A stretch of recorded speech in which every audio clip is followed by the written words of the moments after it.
नमस्कार दोस्तों, स्वागत आप सभी का एक बार फिर से राजू सर के नाम से इस यूट्यूब चैनल के अंदर एमसीक्यू वीडियो की स्टडी के अंदर एक और नया एमसीक्यू हम लेके आए हैं। AIIMS NORCET, ESIC, GMCH, PGI Chandigarh के एग्जाम के पॉइंट ऑफ व्यू में कुछ इंपॉर्टेंट, कुछ ट्रिकी, कुछ कंसेप्चुअल एमसीक्यू जिनको सॉल्व करने वाले हैं विद रैशनली। आप लोगों से गुजारिश, फटाफट से वीडियो को लाइक कर दीजिए, वीडियो को शेयर कर दीजिए और अभी तक आपने चैनल को सब्सक्राइब नहीं किया तो सब्सक्राइब कर दीजिए। लाइक और शेयर करना बिल्कुल ना भूलें, क्योंकि आपके शेयर करने से मैक्सिमम स्टूडेंट जो है हमसे कनेक्ट हो पाएंगे और इस बेहतरीन एमसीक्यू सेशन का फायदा उठा पाएंगे। तो एक इंपॉर्टेंट चीज है शेयर करना, ताकि मैक्सिमम लोगों को हम कनेक्ट कर पाएंगे और मैक्सिमम लोगों का भला कर पाएंगे। तो शुरुआत करते हैं एक बेहतरीन एमसीक्यू सेशन की। आज के इस एमसीक्यू सेशन के अंदर हम बात करने वाले हैं जिन इंपॉर्टेंट एमसीक्यूज की, वो हो रहा ये। नेक्स्ट देखिएगा, सबसे फर्स्ट क्वेश्चन आज के सेशन का है और पूछा जा रहा है आपका, which of the following type of shock will usually have warm peripheral extremities. बहुत इंपॉर्टेंट बात है, ध्यान से सुनिएगा और जवाब लिखिएगा कि कौन सा टाइप ऑफ शॉक जो है उसमें आपके जो एक्सट्रीमिटीज है वो यूजुअली कैसे होते हैं, वार्म होते हैं, गर्म होते हैं। कौन सा ऐसा शॉक का टाइप है जिसमें पेरिफेरल एक्सट्रीमिटी जो है वो यूजुअली वार्म हो जाते हैं, गर्म हो जाते हैं। Hypovolaemic, neurogenic, cardiogenic, anaphylactic. चार ऑप्शन यहाँ पे लिखे हुए हैं। वार्म एक्सट्रीमिटीज कौन से शॉक में देखने को मिलते हैं, ये क्वेश्चन आपसे पूछा है, जवाब लिखिएगा। Hypovolemic, neurogenic, cardiogenic, anaphylactic. Shock जो कंडीशन होती है, शॉक का मतलब होता है decrease perfusion to the cell and tissue of the body. Body के सेल और टिश्यू को परफ्यूजन कम हो जाना, डिक्रीज हो जाना शॉक कहलाता है। बॉडी के सेल और टिश्यू को परफ्यूजन कम हो जाना, डिक्रीज हो जाना शॉक कहलाता है। ये जो बॉडी के सेल और टिश्यू को परफ्यूजन कम होना है, इसके होने के बहुत सारे कारण होते हैं। इसके होने का कारण हो सकता है वॉल्यूम का कम होना, इसके होने के कारण हो जाता है आपका हार्ट का प्रॉपर फंक्शनिंग नहीं कर पाना, इसके होने का कारण हो सकता है आपका वेजो डायलेशन हो जाना। इन सब चीजों की वजह से पेरिफेरल ब्लड वेसल जो है, पेरिफेरल सप्लाई जो है वो क्या हो जाती है, डिक्रीज हो जाती है, लेस हो जाती है। अब होगा क्या कि सारे ही कारणों में, वॉल्यूम कम होने में, हार्ट के काम नहीं करने में या पेरिफेरल वेजल के डायलेट हो जाने की कंडीशन के अंदर प्रॉब्लम क्या होगी, वहां पे हाइपोटेंशन देखने को मिलेगा और टेकीकार्डिया देखने को मिलता है, टेकीकार्डिया। और जब ब्लड की सप्लाई पेरिफेरल साइड में नहीं होती है तो कूल एंड कामी स्किन देखने को मिलेगी, पेरिफेरल स्किन। जो पेरिफेरल स्किन है वो ठंडी हो जाएगी, कूल हो जाएगी, कामी हो जाएगी। हाइपोटेंशन के साथ में आपको वहां पे टेकीकार्डिया देखने को मिलेगा और ये तीनों साइन इंडिकेट करते हैं हाइपोवॉल्यूमिक, कार्डियोजेनिक और एनाफाइलेटिक शॉक को। तो तीन शॉकों में तो एक तरीके के साइन ही आते हैं, लेकिन सबसे स्पेसिफिक और सबसे अलग जो शॉक होता है वो होता है न्यूरोजेनिक शॉक। न्यूरोजेनिक शॉक जो है वो सबसे डिफरेंट होता है, सबसे अलग होता है। न्यूरोजेनिक शॉक जो होता है वो सिंपैथेटिक सप्रेशन की वजह से होता है, सिंपैथेटिक नर्वस सिस्टम के ढंग से काम नहीं करने की वजह से होता है। और इसके अंदर तीन इंपॉर्टेंट क्लिनिकल साइन होते हैं, जिसमें हाइपोटेंशन तो इसमें भी देखने को मिलता है, वो साइन तो सेम है जो बाकी शॉक के अंदर है, लेकिन साथ में टेकीकार्डिया की जगह क्या हो जाएगा, ब्रेडीकार्डिया। हार्ट रेट ज्यादा होने की जगह क्या हो जाएगी, कम हो जाएगी। टेकी की जगह ब्रेडीकार्डिया देखने को मिलेगा और पेरिफेरल एक्सट्रीमिटीज कूल की जगह वार्म हो जाएगी। तो अगर मरीज में हाइपोटेंशन के साथ में ब्रेडीकार्डिया और वार्म पेरिफेरल एक्सट्रीमिटीज देखने को मिलते हैं, ड्राई पेरिफेरल एक्सट्रीमिटीज देखने को मिलते हैं, स्किन वार्म और ड्राई हो जाती है पेरिफेरी की, तो वो इंडिकेट करते हैं न्यूरोजेनिक शॉक को। एक इंपॉर्टेंट शॉक है, न्यूरॉन के नर्वस सिस्टम के, सिंपैथेटिक नर्वस सिस्टम के सप्रेस होने की वजह से होता है। तो यहाँ पे करेक्ट आंसर क्या बनेगा, बी। आपको यही पूछा था कि कौन सा शॉक जो है वो डिफरेंट टाइप का है, तो न्यूरोजेनिक शॉक जो है वो बाकी तीनों से अलग तरीके के शॉक है। करेक्ट आंसर बी है, ए, सी और डी तीनों ही खोटे जवाब है। बहुत ही बढ़िया, कुछ लोगों ने बिल्कुल सही जवाब दिया। आगे लेके चलता हूं, नेक्स्ट देखिएगा। एक और इंपॉर्टेंट और ट्रिकी क्वेश्चन है, क्वेश्चन को ध्यान से पढ़िएगा और फिर जवाब देने की कोशिश कीजिएगा। क्वेश्चन आपसे पूछ रहा है कि जो रिंगर लैक्टेट है, RL लिखते हैं इसको शॉर्ट में, इस रिंगर लैक्टेट में पोटेशियम का कंटेंट कितना होता है। सबसे पहले मैं अगर रिंगर लैक्टेट की बात करूं तो रिंगर लैक्टेट एक आइसोटोनिक सॉल्यूशन है। कैसा सॉल्यूशन है, आइसोटोनिक सॉल्यूशन है। रिंगर लैक्टेट जो सॉल्यूशन है इसको हार्टमान सॉल्यूशन भी बोलते हैं। क्या बोलते हैं इसको, हार्टमान सॉल्यूशन भी बोलते हैं। और ये जो रिंगर लैक्टेट सॉल्यूशन है, आइसोटोनिक हार्टमान सॉल्यूशन, ये रिंगर लैक्टेट बर्न के मरीज में फ्लूइड ऑफ चॉइस है। बर्न का जो पेशेंट होता है उसमें फ्लूइड ऑफ चॉइस होती है रिंगर लैक्टेट। बर्न के पेशेंट में फ्लूइड ऑफ चॉइस है रिंगर लैक्टेट, हार्टमान सॉल्यूशन है, और इसी को हमने आइसोटोनिक सॉल्यूशन बोला। ये तीनों बातें रिंगर लैक्टेट के बारे में इंपॉर्टेंट है। रिंगर लैक्टेट उन मरीजों में दिया जाता है जिसमें फ्लूइड वॉल्यूम की सीवियर डेफिशिएंट होती है, इलेक्ट्रोलाइट जो है वो इम्बैलेंस हो जाते हैं।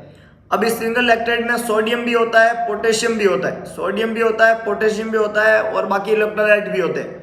अब आपको यहाँ पे पोटेशियम की वैल्यू पूछी है, सोडियम की भी पूछी जाती है। सोडियम की वैल्यू रिंगर लैक्टेट में होती है 130, तो यहाँ पे तो ये वैल्यू है सोडियम की, और पोटेशियम की वैल्यू होती है 4, तो यहाँ पे ये है 4। तो आपको पोटेशियम का पूछा तो करेक्ट आंसर क्या बनेगा? बी। सोडियम की वैल्यू होती है 130 और पोटेशियम की वैल्यू होती है 425।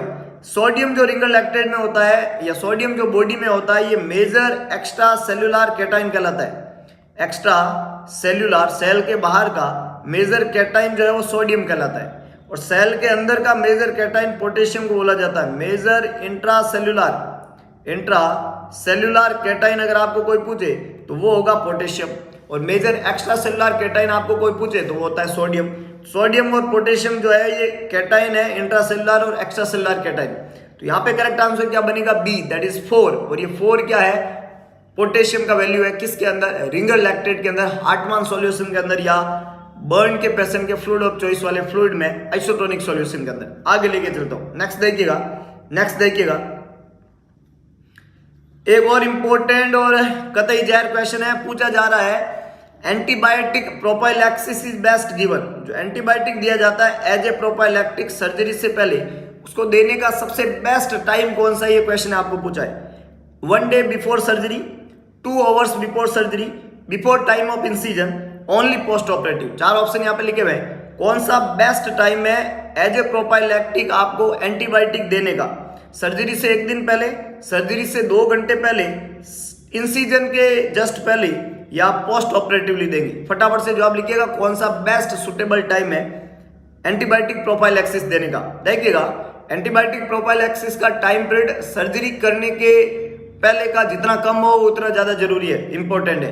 तो सर्जरी से 1 दिन पहले या 2 घंटे पहले ये ज्यादा टाइम है। इससे अच्छा तो ये है कि बिफोर इंसिजन। तो यहाँ पे करेक्ट आंसर सी बनेगा, before the time of incision. ये बिफोर टाइम 5 मिनट का हो सकता है, 15 मिनट का हो सकता है, 1 घंटे तक का हो सकता है। तो 1 घंटे के अंदर अंदर, सर्जरी करने के 1 घंटे के अंदर अंदर का जो टाइम पीरियड होता है, उस समय एंटीबायोटिक एज ए प्रोफाइलैक्सिस लगाया जाता है। पोस्ट ऑपरेटिवली जो एंटीबायोटिक देते हैं ये प्रोफाइलैक्सिस नहीं है, ये बाद में दिया जाता है। प्रोफाइलैक्सिस हमेशा पहले दिया जाता है।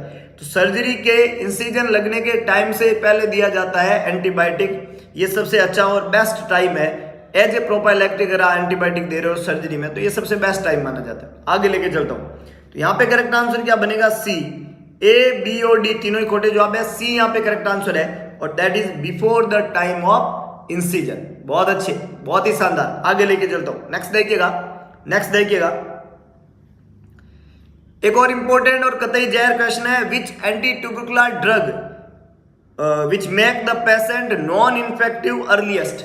सबसे पहले मरीज को नॉन इन्फेक्टिव अर्लीस्ट टाइम है, सबसे पहले मरीज को अगर नॉन इन्फेक्टिव बनाना है तो कौन सी एंटी ट्यूबरकुलर ड्रग जो है वहां पे सबसे पहले एक्ट करेगी पेशेंट को नॉन इन्फेक्टिव बनाने के लिए? INH, रिपाम्पिसिन, पायराजिनामाइड और इथाम्बुटोल। एक दवाई का नाम है आइसोनियाजिड, दैट इज INH। दूसरी दवाई है रिपाम्पिसिन, तीसरी दवाई है पायराजिनामाइड, PZA बोलते हैं इसको, और लास्ट दवाई है इथाम्बुटोल। 4 दवाइयों के नाम लिखे हुए हैं। पूछा जा रहा है कौन सी ड्रग है जो मरीज को सबसे पहले अर्लीस्ट नॉन इन्फेक्टिव बना देती है? आइसोनियाजाइड, रिपाम्पिसिन, पायराजिनामाइड या इथाम्बुटोल। 4 नाम यहाँ पे लिखे हुए हैं, फटाफट से जवाब लिखिएगा। देखिएगा, किसी भी मरीज को इन्फेक्शन से फ्री करने में एंटी माइक्रोबियल एजेंट जो है एंटी ट्यूबरकुलर एजेंट काम में लिए जाते हैं, और इनके 2 एक्शन होते हैं। एक एक्शन होता है बैक्टीरियोसाइडल जो बैक्टीरिया को किल करने से संबंधित है, और एक एक्शन होता है बैक्टीरियोस्टैटिक बैक्टीरिया की ग्रोथ को इनिबिट करता है, हाल्ट करता है। तो बैक्टीरियोसाइडल एक्शन देने वाली जो ये दवाइयां है तीनों, इनमें 3 दवाई आइसोनियाजाइड, रिपाम्पिसिन और पायराजिनामाइड जो है, इनका एक्शन होता है बैक्टीरियोसाइडल। ये बैक्टीरिया को क्या करती है? किल करती है। क्या करती है? Kill the bacteria. और इथाम्बुटोल जो आपकी दवाई है ये बैक्टीरियोस्टैटिक है। ये क्या करती है, इनिबिट करती है ग्रोथ ऑफ बैक्टीरिया। बैक्टीरिया की ग्रोथ को इनिबिट करने का काम होता है आपकी इथाम्बुटोल का। और बैक्टीरिया को किल करने वाली दवाई होती है आइसोनियाजाइड, रिफाम्पिसिन और पायराजिनामाइड। अब देखिएगा, जब भी बैक्टीरिया को किल करना है तो इन दवाइयों में सबसे पहले जो दौड़ के जाती है वो आइसोनियाजाइड है। अर्लीस्ट बैक्टीरियोसाइडल एक्शन देती है आइसोनियाजाइड, इसलिए यहाँ पे तो करेक्ट आंसर ए बनेगा। अर्लीस्ट एक्शन देती है आइसोनियाजाइड, लेकिन सबसे अच्छा बैक्टीरियोसाइडल इफेक्ट देने वाली दवाई जो है वो रिफाम्पिसिन को माना जाता है। लेकिन सबसे अर्लीस्ट पूछे तो कौन सा रहेगा, आइसोनियाजाइड। और सबसे बेस्ट पूछा जाए कि बैक्टीरिया को सबसे खतरनाक तरीके से खत्म करने वाली दवाई कौन सी है, तो जवाब रहेगा रिफाम्पिसिन। तो यहाँ पे करेक्ट आंसर रहेगा ए, दैट इज आइसोनियाजाइड। रिफाम्पिसिन जो होती है ये बेस्ट तरीके से बैक्टीरिया को खत्म करती है। ये जो तीनों ऊपर की एंटीट्यूबरकुल है, आइसोनियाजाइड, रिफाम्पिसिन और पायराजिनामाइड, ये तीनों की तीनों बैक्टीरियोसाइडल होती है और ये सबसे ज्यादा हिपेटोटॉक्सिक होती है। इसमें रिफाम्पिसिन हालांकि सबसे ज्यादा है, लेकिन ये तीनों ही दवाई क्या होती है, हिपेटोटॉक्सिक होती है। लेकिन आपका जो इथाम्बुटोल है ये लीस्ट हिपेटोटॉक्सिक है। ये भी सवाल एग्जाम में बना हुआ है। लीस्ट हिपेटोटॉक्सिक किसको बोला जाता है, इथाम्बुटोल को। आपका जो आइसोनियाजाइड दवाई है ये पेरिफेरल न्यूरोपैथी करती है। क्या करती है, पेरिफेरल न्यूरोपैथी। पेरिफेरल नर्व जो होती है उसको प्रॉब्लम करती है, पेरिफेरल न्यूरोपैथी करती है। विटामिन B6 के साथ में इंटरफेयर करके ऐसा करती है। विटामिन B6 को पायरिडॉक्सिन कहते हैं, और उसके एब्जॉर्प्शन में इंटरफेयर करेगी तो पेरिफेरल न्यूरोपैथी होती है मरीज में, हिपेटोटॉक्सिसिटी होती है। आपकी जो रिफाम्पिसिन दवाई है, ये रिफाम्पिसिन दवाई जो होती है इसकी वजह से बॉडी के सिक्रीशंस का कलर जो है वो रेड ऑरेंज हो जाता है। ये नॉर्मल है, इसको एम्प्टी स्टोमक देना होता है। और बॉडी के सिक्रीशन जो है वो रेड ऑरेंज कलर के हो जाते हैं। यूरिन आपका जो है, स्वेट, उन सब में, लेकिन यूरिन एक सेंसिबल लॉस है इसलिए उसमें दिखता है अपने को रेड ऑरेंज कलर। पायराजिनामाइड दवाई जो है ये हाइपर यूरिसीमिया करती है। क्या करती है, हाइपर यूरिसीमिया। हाइपर यूरिसीमिया का मतलब होता है increase uric acid level in the blood में यूरिक एसिड का लेवल ज्यादा हो जाना हाइपर यूरिसीमिया कहलाता है। और इथाम्बुटोल दवाई जो होती है ये second cranial nerve, optic nerve, second cranial nerve जिसका नाम है ऑप्टिक नर्व, उस ऑप्टिक नर्व को जो है ये क्या करती है, डैमेज करती है। और उसकी वजह से विजुअल डिस्टर्बेंस होता है, विजुअल डिस्टर्बेंस। उसकी वजह से क्या होता है, विजुअल डिस्टर्बेंस होता है। तो ये सेकंड क्रेनियल नर्व को डैमेज करती है, इथाम्बुटोल दवाई का नाम है। और ये कलर ब्लाइंडनेस और ब्लाइंडनेस भी करने की करती है। तो ये सारी की सारी एंटीट्यूबरकुलर ड्रग के बारे में कुछ खास बातें थी। अर्लीस्ट एक्शन पूछा जाए तो आइसोनियाजाइड का होता है, इसलिए आइसोनियाजाइड को एज ए प्रोफाइलैक्टिक भी काम में लिया जाता है, एज ए एंटीट्यूबरकुलर प्रोफाइलैक्टिक। अगर आपको किसी में टीबी होने से रोकना है तो आइसोनियाजाइड दे दो। आगे लेके चलता हूं, नेक्स्ट देखिएगा। अगली एक इंपॉर्टेंट और एक बार और ट्रिकी क्वेश्चन हम यहाँ पे लेके आए हैं। और क्वेश्चन को आपको ढंग से पढ़ना है, चारों ऑप्शन को ढंग से पढ़े। देखिएगा, किसी भी सवाल का जवाब देने के काबिल आप तब बनेंगे जब आपने क्वेश्चन को ढंग से पढ़ा, उसमें दिए हुए चारों ऑप्शन को ढंग से पढ़ा और फिर आपने जवाब देने की कोशिश की। क्योंकि क्वेश्चन और ऑप्शन को ढंग से पढ़ने के बाद ही हमको एक्चुअली में पता चलता है कि पूछा क्या जा रहा है। और अगर आपको एक बार ये पता चल जाए कि पूछा क्या जा रहा है तो आप क्वेश्चन का जवाब देने के काबिल बन जाओगे। तो यहाँ पे अगला क्वेश्चन जो है वो आपसे पूछा जा रहा है कि the transmission is seen with which type of hepatitis, है ना। आपका जो वर्टिकल ट्रांसमिशन है वो देखने को मिलता है कौन से टाइप के हेपेटाइटिस में, वर्टिकल ट्रांसमिशन होता है। वर्टिकल ट्रांसमिशन का मतलब होता है, प्लासेंटल ट्रांसमिशन का मतलब होता है मदर से बच्चे में ट्रांसमिट हो जाना। तो वो कौन सा हेपेटाइटिस होता है, hepatitis B, hepatitis A, hepatitis C और हेपेटाइटिस ई। चार ऑप्शन लिखे हुए हैं। कौन से हेपेटाइटिस का वर्टिकल ट्रांसमिशन होता है। सबसे अलग एकमात्र हेपेटाइटिस जो डीएनए वायरस होता है, बाकी सब हेपेटाइटिस का आरएनए वायरस होता है, that is hepatitis B. Hepatitis B जो होता है इसका वर्टिकल ट्रांसमिशन होता है। हेपेटाइटिस बी जो है ए ऑप्शन में, इसका वर्टिकल ट्रांसमिशन होता है। हेपेटाइटिस बी जो है ये डीएनए वायरस, ये हेपेटाइटिस वायरस जो है ये डीएनए वायरस होता है। बाकी सारे हेपेटाइटिस जो होते हैं वो आरएनए वायरस होते हैं। कौन से होते हैं, आरएनए। हेपेटाइटिस बी जो है ये बॉडी फ्लूइड और ब्लड से ट्रांसमिट होता है एक से दूसरे के अंदर। और ड्यूरिंग लेबर प्रोसेस बच्चे से माँ से बच्चे में ट्रांसमिट होने की संभावना इसमें सबसे ज्यादा होती है। हेपेटाइटिस ई जो है ये ओरोफिकल रूट से होता है। कैसे होता है, ओरोफिकल रूट से देखने को मिलता है। हेपेटाइटिस सी जो है ये पोस्ट ट्रांसफ्यूजन जो है वो होने की संभावना होती है हेपेटाइटिस सी की। और हेपेटाइटिस ई जो है ये प्रेगनेंसी के दौरान होने वाला सबसे ज्यादा हेपेटाइटिस है। लेकिन वर्टिकल ट्रांसमिशन का आपको पूछे तो जवाब हेपेटाइटिस बी बनेगा। तो ए यहाँ पे करेक्ट आंसर है, बी सी और डी तीनों ही खोटे जवाब है, बी सी और डी तीनों ही खोटे जवाब है। बहुत ही बढ़िया, बहुत ही बढ़िया। नेक्स्ट क्वेश्चन देखिएगा, अगला क्वेश्चन आपको पूछ रहा है HIV post exposure prophylaxis should be started with in. Question आपसे पूछ रहा है HIV post exposure prophylaxis, HIV का पोस्ट एक्सपोजर प्रोफाइलैक्सिस आपको स्टार्ट कर देना है विद इन। पहला ऑप्शन है 1 से 2 घंटे में, दूसरा है 14 घंटे में, तीसरा 18 घंटे में और चौथा है 72 आवर्स के अंदर। एचआईवी में पोस्ट एक्सपोजर मतलब एक्सपोज होने के बाद में प्रोफाइलैक्सिस जो है वो कितने टाइम में आपको शुरू कर देना होता है, 1 से 2 घंटा, 14 घंटा, 18 घंटा या 72 घंटा। 4 ऑप्शन यहाँ पे लिखे हुए हैं। और पोस्ट एक्सपोजर प्रोफाइलैक्सिस एचआईवी मरीज के अंदर 72 आवर्स का होता है। डी यहाँ पे करेक्ट आंसर है, बहुत ही अच्छे, डी बिल्कुल करेक्ट आंसर है। 72 hours is the post exposure prophylaxis जो है एचआईवी मरीज के अंदर काम में लिया जाता है। तो डी करेक्ट आंसर है, ए बी और सी तीनों ही खोटे जवाब है। Post exposure prophylaxis HIV patient के अंदर 72 आवर्स के अंदर इनिशिएट कर देना होता है, ये इंपॉर्टेंट बात है। नेक्स्ट देखिएगा, नेक्स्ट देखिएगा, अगला क्वेश्चन आपसे पूछ रहा है विच विटामिन डेफिशिएंसी अगर in patient taking first line anti. First line antitubercular drug अगर कोई मरीज ले रहा है तो उसमें कौन सी विटामिन की डेफिशिएंसी होने की संभावना है। पहला ऑप्शन कह रहा है niacin, that is vitamin B3। दूसरा ऑप्शन कह रहा है pyridoxine, that is vitamin B5 B6 pyridoxine. तीसरा यहाँ पे ascorbic acid, that is vitamin C। और लास्ट है thiamine, that is vitamin B1। तो थायामिन, नियासिन, पायरिडॉक्सिन या एस्कॉर्बिक एसिड, 4 तरीके के विटामिन के नाम यहाँ पे दिए हुए हैं। आपको बताना है कि कौन से विटामिन की डेफिशिएंसी जो है फर्स्ट लाइन एटीटी लेने वाले मरीज में होने की संभावना होती है। 4 ऑप्शन है, फटाफट से जवाब लिखिएगा। कौन से विटामिन की डेफिशिएंसी हो जाएगी पोस्ट एक्सपोजर जो है सॉरी फर्स्ट लाइन एटीटी जो मरीज लेता है उसमें।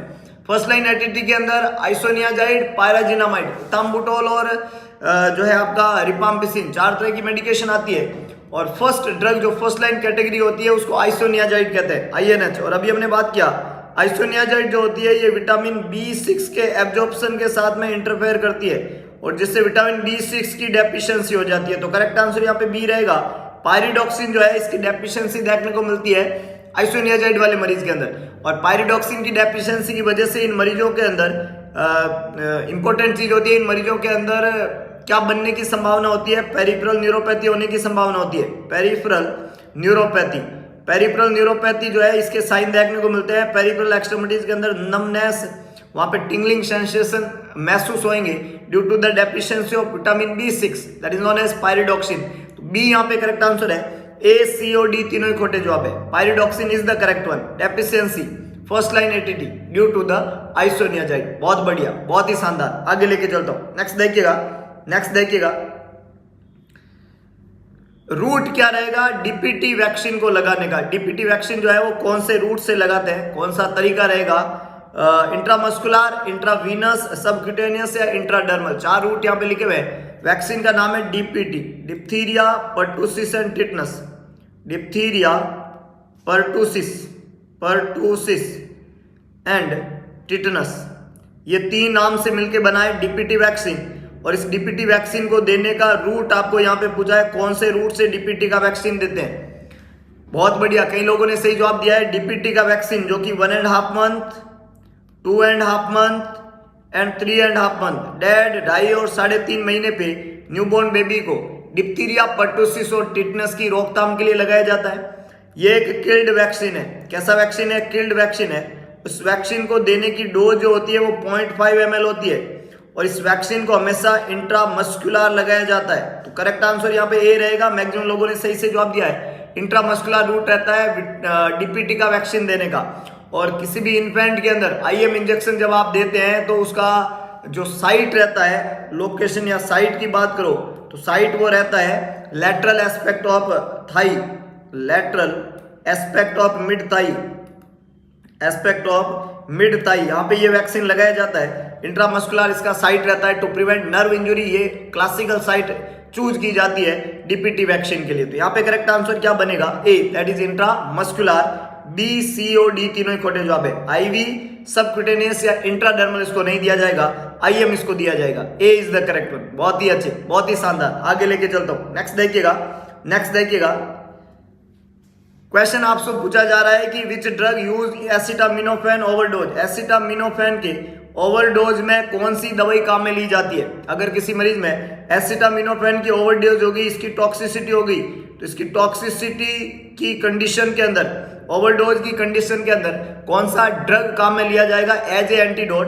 पहला बोला जा रहा है फाइसोस्टिगमिन, दूसरा है फ्लूमजेनिल, तीसरा है एसिटाइल सैलिसिलिक एसिड और लास्ट है एसिटाइल सिस्टीन। चार ऑप्शन यहाँ पे लिखे हुए हैं। एसिटामिनोफेन की टॉक्सिसिटी होगी, ओवरडोज हो गया, तो कौन सा एज ए एंटीडोट काम में लिया जाएगा। Physostigmine, flumazenil, acetyl salicylic acid, aspirin बोलते हैं इसको, ASA, और एसिटाइल सिस्टीन। चार नाम यहाँ पे लिखे हुए हैं। तो देखिएगा एसिटामिनोफेन की ओवरडोज या टॉक्सिसिटी के अंदर एसिटाइल सैलिसिलिक एसिड, एन भी इसके आगे लगता है, N acetyl cysteine, N acetyl cysteine, D यहाँ पे करेक्ट आंसर है। एन एसिटाइल सिस्टीन के नाम से मेडिकेशन, टॉक्सिसिटी एनसाइड की लाइक एसिटामिनोफेन और पैरासिटामोल, इनकी टॉक्सिसिटी ओवरडोज, आइबुप्रोपेन इनके ओवरडोज में काम में लिया जाता है एज एंटीडोट। फाइसोस्टिगमिन जो है ये एंटीकोलिनर्जिक एंजाइम है और ये कोलिनर्जिक एंटीकोलिनर्जिक कंडीशन में काम में लिया जाता है। फ्लूमजेनिल जो दवाई होती है ये बेंजोडाइजेपाइन का एंटीडोट है, बेंजोडाइजेपाइन का एंटीडोट माना जाता है फ्लूमजेनिल। और एस्प्रिन जो है खुद एनसेड है, दर्दों की दवाई में सबसे बड़ा नाम होता है एस्प्रिन का, एसिटाइल सैलिसिलिक एसिड। तो यहाँ पे करेक्ट आंसर डी बनेगा, एन एसिटाइल सिस्टीन, जो कि एंटीडोट के रूप में काम में लिया जाएगा एसिटामिनोफेन पॉइजनिंग या ओवरडोज वाली कंडीशन के अंदर। बहुत अच्छे, आगे लेके चलता हूं। नेक्स्ट देखिएगा, क्वेश्चन आपको पूछा जा रहा है the drug which is use as an antidote of anticholinergic poisoning. एक मरीज में एंटीकोलिनर्जिक की पॉइजनिंग हो गई है। एंटीकोलिनर्जिक पॉइजनिंग मतलब एट्रोपिन पॉइजनिंग, एड्रीनर्जिक, एट्रोपिन बोल दो या एड्रीनर्जिक बोल दो। एड्रीनर्जिक की जब पॉइजनिंग हो जाती है तो आपको एंटीकोलिनर्जिक की पॉइजनिंग अगर होगी तो आपको एंटीकोलिनस्टेज देना पड़ेगा वहां पे। तो एट्रोपिन तो वहां पे नहीं रहेगा क्योंकि एट्रोपिन खुद की ही पॉइजनिंग हुई है। एंटीकोलिनर्जिक का मतलब ही है एड्रीनर्जिक, इसका मतलब ही है एट्रोपिन सल्फेट। तो इसकी जब पॉइजनिंग हुई तो ये खुद तो देना ही नहीं है ना। इसके अलावा जो है पायरिडॉक्सिन तो विटामिन B6 होती है और ये तो आइसोनियाजाइड का एंटीडोट होएगा जो कि फर्स्ट लाइन कैटेगरी के एक ड्रग है, इसका मतलब ये भी जवाब नहीं बनेगा। और डीफेरोक्सामिन जो होता है ये आयरन चिलेटिंग एजेंट है, आयरन की टॉक्सिसिटी में काम में लिया जाता है। आयरन की जब टॉक्सिसिटी हो जाएगी तो डीफेरोक्सामिन काम में लेते हैं, तो ये भी यहाँ पे नहीं बनेगा। तो करेक्ट आंसर क्या बनेगा, सी, दैट इज फाइसोस्टिगमिन। फाइसोस्टिगमिन जो है वो एज ए एंटीडोट काम में लिया जाता है जब भी एंटीकोलिनर्जिक या एड्रीनर्जिक बोल दो या एट्रोपिन की टॉक्सिसिटी बोल दो, उस कंडीशन में सी यहाँ पे करेक्ट आंसर बनेगा फाइसोस्टिगमिन। बहुत बढ़िया, बहुत ही शानदार। आज का वीडियो लेक्चर यहीं पे खत्म करते हैं। अगर आपको वीडियो पसंद आया तो वीडियो को लाइक और शेयर जरूर करें और इस चैनल को अभी तक आपने सब्सक्राइब नहीं किया तो सब्सक्राइब कर दीजिए। मिलेंगे दोबारा। भगवान कृष्ण ने कहा है सारथी बने स्वार्थी ना बने, तो दिखा दीजिए सारथीपन और कर दिखाइए ऐसा कि दुनिया करना चाहिए आपके जैसा। अगर आप कुछ बेहतरीन सुन रहे हैं तो एक बेहतरीन प्लेटफॉर्म पे। तो मिलेंगे दोबारा एक नए MCQ सेशन के साथ में, कुछ इंपॉर्टेंट, कुछ ट्रिकी, कुछ कंसेप्चुअल MCQ। तब तक के लिए जय हिंद, जय भारत, जय महाकाल।